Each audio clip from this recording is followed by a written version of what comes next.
So basically, TikTok star Ree, I hope I'm saying it right, but I think she. Two velo. Period. Two velo.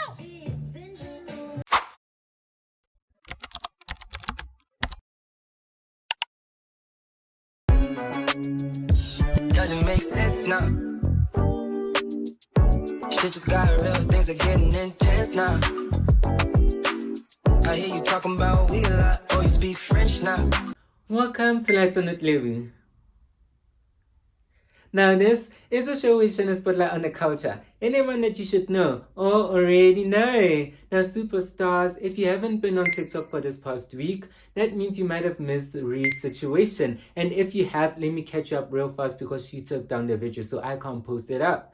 But basically, she was at a supermarket and she ended up misgendering someone. And instead of apologizing, she got annoyed. Thinks that I owe her an apology. Good thing she don't get paid for thinking. Because she said that there are so many bigger problems, like the price of bread has gone up. And she even likened it to people mispronouncing her name all the time. Now, that led her to get so much criticism because people are confused. People are confused because she is, number one, queer, and number two, she has built her whole content around misandry. And also, she started off the video by saying that she is queer, so she's allowed to be homophobic. And we all know how that goes because she also did, try to, save face by saying that wasn't an opportunity for people to be homophobic in the comments. But we all know how that goes, like once you open that door, like there's so many homophobes that will come rushing in because they really want that platform. They want that opportunity. They want the opportunity to hate on the community, especially since you can see that the community right now is under attack. The community is affecting us. I'm not infected. I have papers to prove I'm not infected. But now, why was this such a huge deal?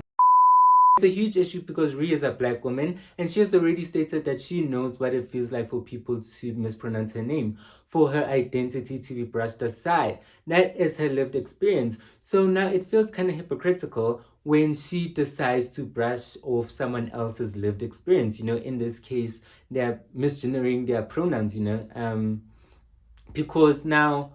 So when we look at what Kimberly Crenshaw talks about with regards to intersectionality, that when two different forms of oppression overlap, they don't cancel each other out, they compound. It's simply a recognition that we are all at any one time multiple things. We have a race, we have a gender, we have a class. And intersectionality attends to the things that sometimes happen to us because of who we are in institutions that have been structured in a race, gender, class, discriminatory way. So it's the multiple effects of different forms of discrimination. So that was all intersectionality was, a way of bringing attention to aspects of discrimination that the courts didn't seem to recognize. The whole point is to make our discrimination laws work better so that nobody is left behind because judges and advocates have a real narrow view of what counts as actionable forms of discrimination. The truth is, if you're black, if you're queer, or if you're a woman, you felt systemic disrespect. And of course, those struggles aren't the same, but they do sometimes rhyme. And so it does sting when someone who's already felt that kind of oppression turns around and says to another person's oppression that it doesn't matter. It does, it always does. Of course, it's not the same as yours, but oppression is oppression, it doesn't take away that someone else is oppressed. Now let's zoom out because this is bigger than Ree and her cashier incident. We've seen historically that when the economy tanks, when people can't afford bread, conservatism rises. And it's been on the rise this past few months, weeks, years. It's been on the rise. When people are financially down and out, they cling on to rigid identities. They cling on to religion. They cling on to nationalism. They cling on to everything traditional. And we have seen that happen right now in real time. Look at the US. Wade versus Roe, gone.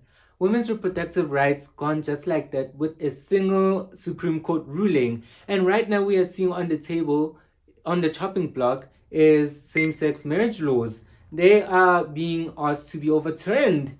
So when Ree says we have bigger issues, you kind of hear the echoes of conservatism, because right now it starts with pronouns, then it's women reproductive rights, it's marriage laws, then it's going to be interracial laws. Who knows? It is a slippery slope, because this is how it starts. You know, this is the exact same argument that people say. They really say it's not that deep when it comes to other people's rights, but it really is that deep. It really is, and it should be deep. Like, it's not that serious. Trust me, I know that.